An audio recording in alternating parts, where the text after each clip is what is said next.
오늘은 열왕기상 7장 말씀입니다. 솔로몬의 궁과 노세 대장장이 히람이 만든 그런 성전의 기구들에 대한 말씀이 나옵니다.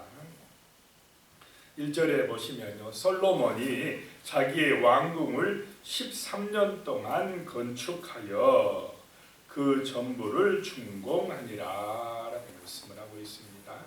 하나님의 성전을 몇 년 건축한다고 그랬습니까?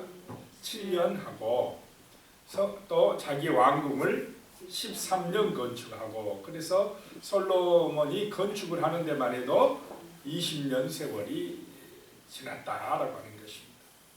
이제 솔로몬이 왕위에 있었던 기간이 40년인데 그 중에서 반인 20년을 공사하는 데에 모든 투자를 했다라고 하는 것입니다. 돈은 돈대로 엄청나게 들었고, 또 그 인력, 사람들도 많이 동원돼야 했다라고 하는 것입니다. 그래서 솔로몬 때에 번성하고 정말 업적들이 굉장히 많았지만은 백성들의 살기는 굉장히 힘들었다라고 하는 것을 알 수가 있습니다. 그러니까는 참 그 어마어마한 공사들을 하려고 하다 보니까 백성들이 많이 동원되어서 고생을 해야겠다라고 하는 것입니다. 어쨌든 자기 궁궐을 지었는데 13년 걸렸습니다. 하나님의 성전보다 한 4배 정도 더 크게, 더 많이 이렇게 지어야 했습니다. 2절에 보니까요, 그가 레바논 나무로 왕궁을 지었으니 길이가 100규빗이요 너비가 50규빗이요 높이가 30규빗이라 백향목 기둥이 4줄이요 기둥 위에 백향목 들보가 있으며, 이제 그 왕궁, 대표적인 가장 큰 왕궁을 지었다는 것입니다. 자, 궁궐을 지을 때 궁궐 한 채만 있습니까? 여러 채가 있습니까? 여러 채가 있습니다. 이거는 이제 대표적인 궁궐, 우리로 말하면 청와대 가장 앞에 있는 그 건물이나 마찬가지입니다. 그 건물을 레바논 나무로 지었습니다. 레바논 나무가 뭡니까? 백향목으로 지었다라고 하는 것입니다. 이 궁궐 대부분을 이 백향목 나무로 지었는데, 이 나무는 이스라엘에서 나오는 것이 아니고 그 두론 나라, 오늘날로 말하면 레바논이라고 하는 그 이스라엘 북쪽에 있는 산지에서 한 2,000에서 3,000m 정도 되는 높은 산에서 많이 이렇게 큰 제목으로 쓸 이 백향목 나무들이 자란다고 합니다.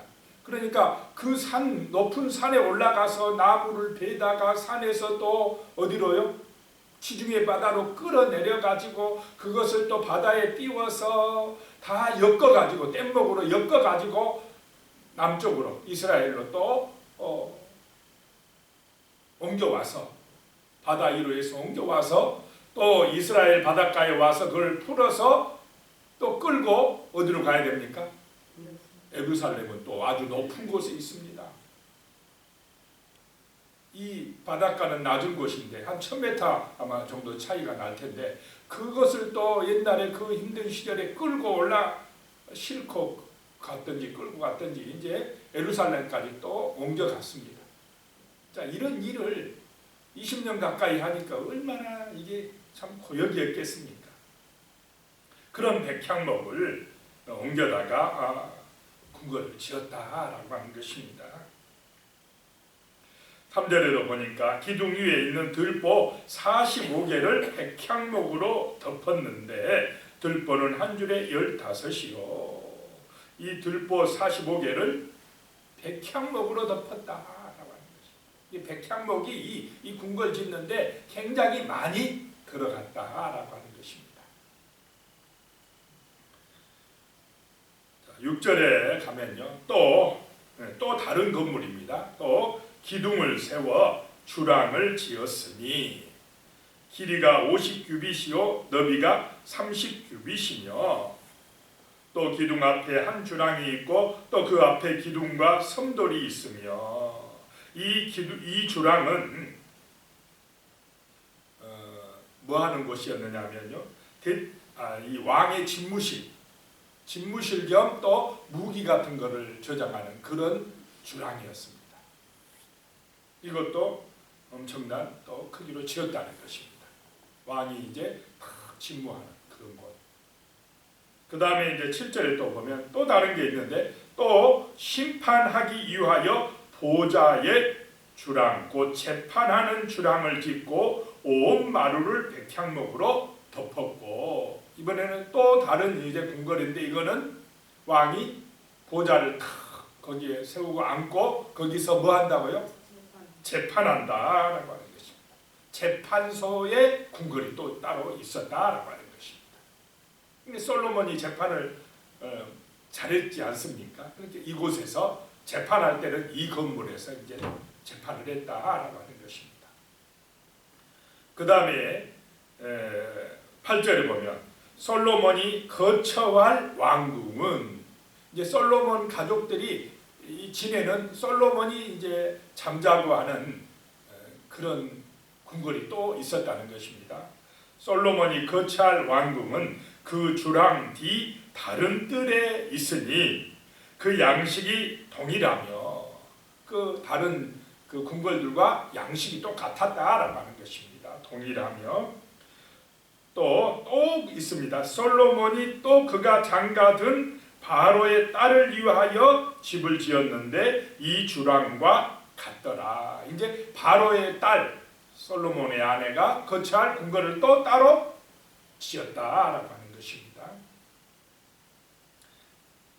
자, 여기서 바로의 딸을 위하여 이렇게 크게 궁궐을 지었다라고 하는 것은 이 이스라엘이 어느 나라의 영향력을 강하게 받았다는 것을 알 수가 있습니까? 애굽 나라, 이집트, 이 나라의 영향력을 굉장히 많이 받았다는 것입니다. 이 궁궐을 짓는 것이나 나라의 모든 정치 제도나 이런 것이 이 애굽 왕의 딸 바로의 공주의 영향력이 굉장히 컸다라고 하는 것입니다. 이 말은 솔로몬 왕이 나라를 다스리는 기간 동안에 여호와 하나님을 의지하는 것보다는 이 애굽을 많이 의지했다라고 하는 것입니다. 뭔가 약간씩 지금 솔로몬이 빗나가고 있다는 것을 여기서 우리는 느낄 수가 있습니다.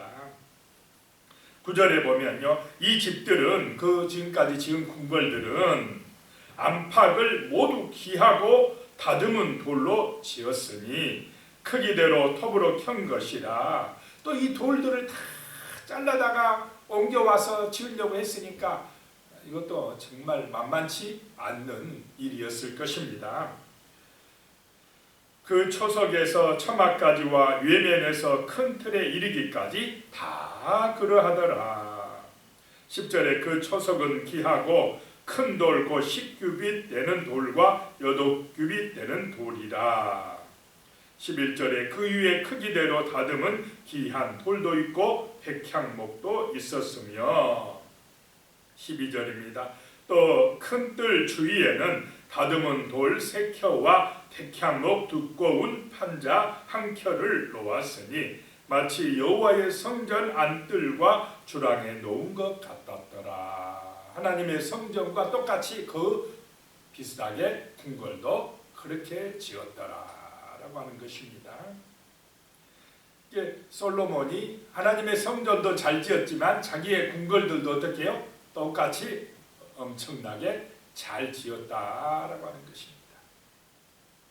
솔로몬이 지혜도 뛰어났지만 자기 업적을 드러내기 위해서 엄청난 어떤 공사를, 치적을 이루려고 애썼다라고 하는 것입니다. 눈에 보이는 굉장한 역사를 일으켰다라고 하는 것입니다. 그런데 그런 큰 일, 큰 역사를, 눈에 보이는 역사를 하다 보면은 아까도 말씀드렸지만은 그 수고를 위해서 엄청난 또 백성들의 희생이 뒤따랐다라고 하는 것입니다. 이 궁궐 이야기를 하고 그 다음에 13절부터는 이제는 또 성전으로 돌아가서 성전 이야기를 합니다. 13절에요. 솔로몬 왕이 사람을 보내어 히람을 두로에서 데려오니, 이 히람은 두로 왕이 아니고 동명이인입니다. 노세 대장장이 히람입니다. 14절에 그는 납달리 지파 과부의 아들이요 엄마는 이스라엘 사람이고 아버지는 두로 사람인 이 히람을 데려와서 논일을 하게 했습니다. 놋으로 만든 그런 모든 기구들을 만들게 했다라고 하는 것입니다. 15절에 그가 만든 놋으로 만든 것 중에 그가 높기둥 둘을 만들었으니 그 높이는 각각 18규빗이라 각각 12규빗 되는 줄을 두를만 하며 한 규빗이 45.6cm라고 그랬습니다. 그래서 이것이 18규빗이면 약 8.1m 기둥, 이 두 기둥 높기둥을 만들어서 어디 앞에 세웠습니까? 성전 앞에 세웠다라고 하는 것입니다.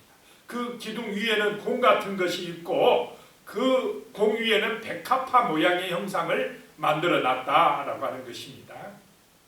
이런 것을 놋으로 녹여서 다 이게 부어 만들고 새기고 하다 보니까 얼마나 그 기술이 정교했겠습니까? 또 그 공 머리에는 석류 200개를 줄을 두어서 이렇게 돌아가게 만들었다라고 하는 것입니다. 21절에 보면요, 이 두 기둥을 성전의 주랑 앞에 세우되 오른쪽 기둥을 세우고 그의 이름을 야긴이라 하고, 야긴은 그가 세우셨다라고 하는 것입니다. 자, 하나님의 성전은, 하나님의 교회는 누가 세워야 됩니까? 하나님이 세우신다라고 하는 것입니다. 하나님이 세우신다. 자, 우리 인간도 우리 마음 안에 누가 와 계십니까? 하나님이 와 계신다. 성령께서 와 계신다. 그러므로 우리를 구원하시고 우리를 세우시고 하시는 분이 누구시라는 것입니까? 하나님이시다. 나를 세우시는 분은 하나님이시다. 나의 삶의 능력은 하나님에게서 온다. 그가 세우신다. 하나님이 나를 지키시고 세우신다 라고 하는 사실을 기억하시기 바랍니다. 또 왼쪽에 기둥을 세우고 그 이름을 보아스라 하였으며, 보아스라고 하는 뜻은 그 안에 능력이 있다. 누구 안에 능력이 있다고요? 하나님 안에 능력이 있다. 내게 능력이 있는 것이 아니라, 우리 인간에게 능력이 있는 것이 아니라 하나님에게 능력이 있다라고 하는 사실을 기억하고 잊지 마시고 기도하시기 바랍니다. 오늘날 많은 사람들의 실수가 무엇이냐? 자기가 능력 있는 줄 알고 재물을 의지하거나 자기 권세를 의지하거나 자기 경험이나 지혜를 의지하려고 하는 것이 어리석인 것이다 라고 하는 것입니다. 능력은 누구에게 있다고요? 하나님 안에 있다. 하나님 안에 능력이 있다.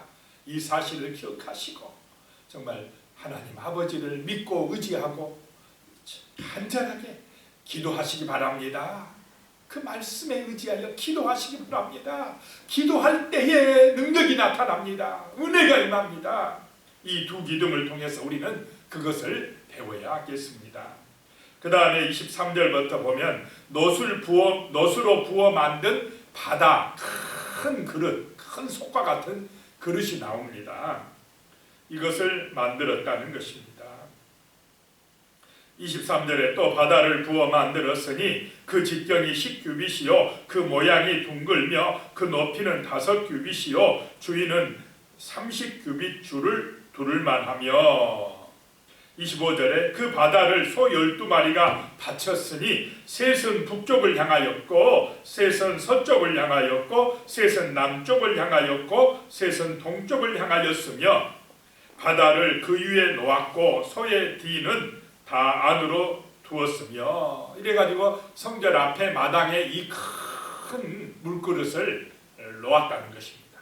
그래서 거기 안에는 물이 한 2,000밭 정도 들어가는데 44,000리터로 따지면 그 물을 채워놓고 제사장들이 이제 하나님 앞에 제사 드리기 전에 몸을 깨끗이 씻거나 또 이 물을 떠다가 제물들을 씻는 그런 물을 여기다가 받아놨습니다. 그 다음에 이제 27절부터 보면은 놋받침 수레와 물두멍에 대한 이야기가 나옵니다. 물두멍을 이제 이 큰 바다 말고 또 조그만 물두멍을 10개를 만들었는데 거기에도 물을 채워놓은 것입니다. 이 오른쪽에 15개, 왼쪽에 성전 왼쪽에 5개. 그런데 그 밑에 놋으로 만든 받침이 있습니다. 바퀴가 달렸어요. 4개가. 그래가지고 이 물두멍을 밀고 다닐 수 있도록.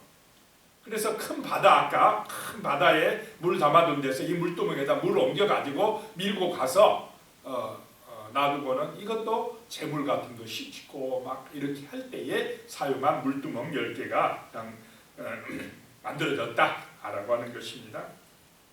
그 다음에 40절부터 또 이 히람이 여러 가지 그 기구들, 성전의 기구들을 만들었다라고 하는 이야기가 나옵니다.